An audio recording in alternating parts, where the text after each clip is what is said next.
हर हर महादेव दर्शकों, आज हम आपको बताएंगे गोपेश्वर महादेव की लीला।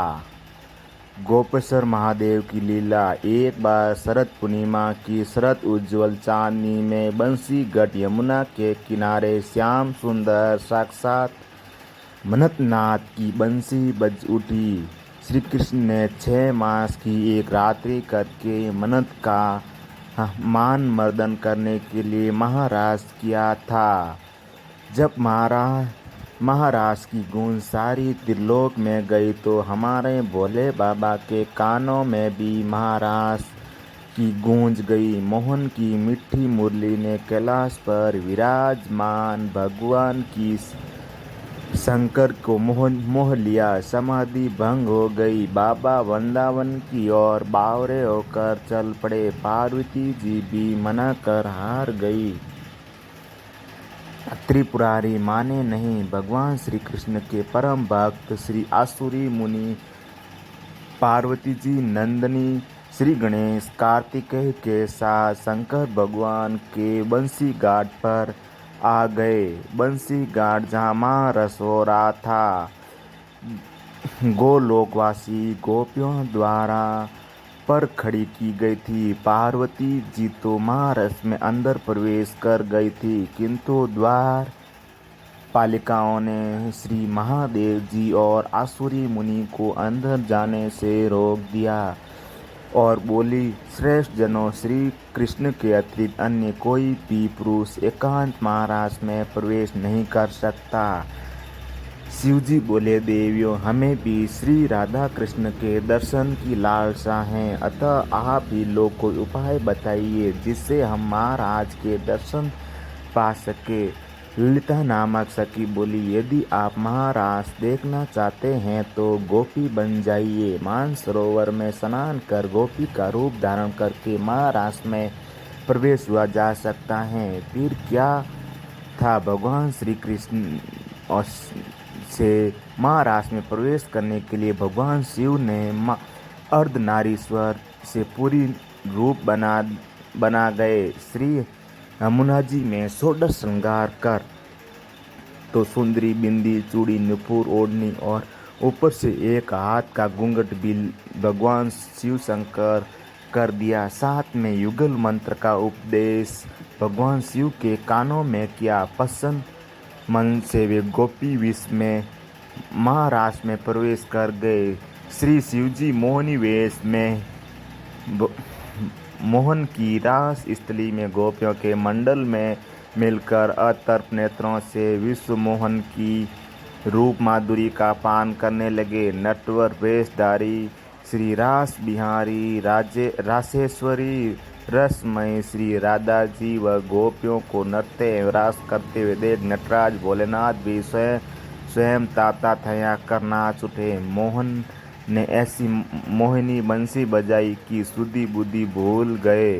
भोलेनाथ बनवारी से क्या कुछ छिपा।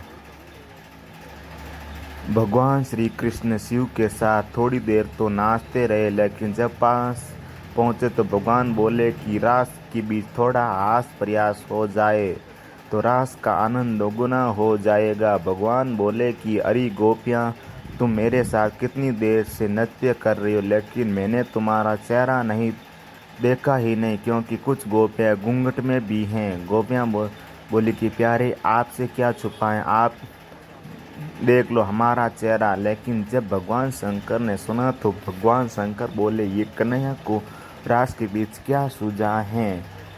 अच्छा भला रास चल रहा था, मुख देखने की क्या जरूरत थी। ऐसा मन में सोच रहे थे कि आज कन्हैया पश्चात पर बुला रहा है। भगवान श्री कृष्ण बोले कि गोपियाँ, तुम सब लाइन लगाकर खड़ी हो जाओ और मैं सबका नंबर से दर्शन करूंगा। भगवान शिव बोले, अब तो काम बन गया। लाखों करोड़ों गोपियों में सबसे अंत में जाकर खड़ा हो जाऊंगा। कन्हैया मुख देखते देखते थक जाएगा और मेरा नंबर नहीं आएगा। सभी गोपियां लाइन में खड़ी हो गई और भगवान शिव शंकर भोलेनाथ अंत में खड़े हो गए। जो कन्हैया की दृष्टि में तो अंत में पड़ी तो कन्हैया बोले, नंबर इधर से शुरू नहीं उधर से होगा, नंबर उधर से शुरू होगा। भगवान शिव बोले कि ये तो मेरा ही नंबर आया है। भगवान शिव दौड़कर दूसरी ओर जाने लगे तो भगवान श्री कृष्ण गोपियों से बोले, पीछे किसी गोपी का मुख दर्शन करूंगा, पहले इस गोपी का मुख दर्शन करूंगा जो मुख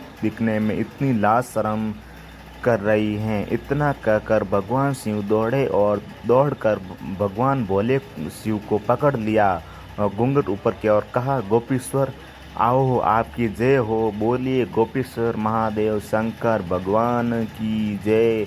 राधा जी गोपीश्वर महादेव की मोहिनी रूप को देखकर आश्चर्य में पड़ गई। तब श्री कृष्ण ने कहा, राधे, ये कोई गोपी नहीं है, ये तो साक्षात भगवान शिव शंकर भोलेनाथ हैं। हमारे रास के दर्शन के लिए उन्होंने गोपी का रूप धारण किया है। तब श्री राधा श्री कृष्ण हंसते हुए शिव जी से पूछा, हे भगवान, आप यह गोपी वेश क्यों बनाया है?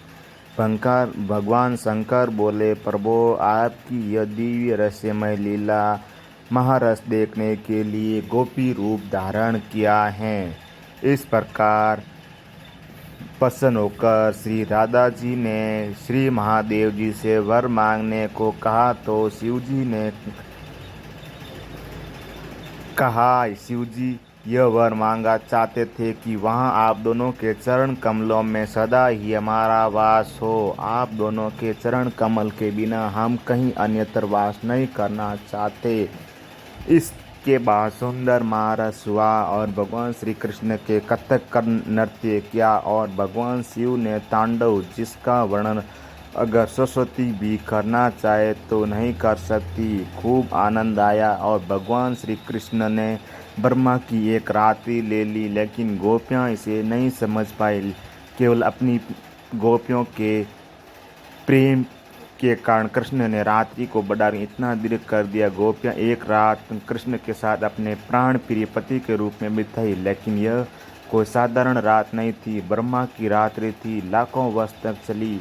आज भी वृंदावन में निधि वन में प्रतिदिन भगवान श्री कृष्ण रास करते हैं। भगवान श्री कृष्ण सब कुछ करना संभव है क्योंकि वो भगवान हैं। इस प्रकार भगवान में रासलीला किया गया।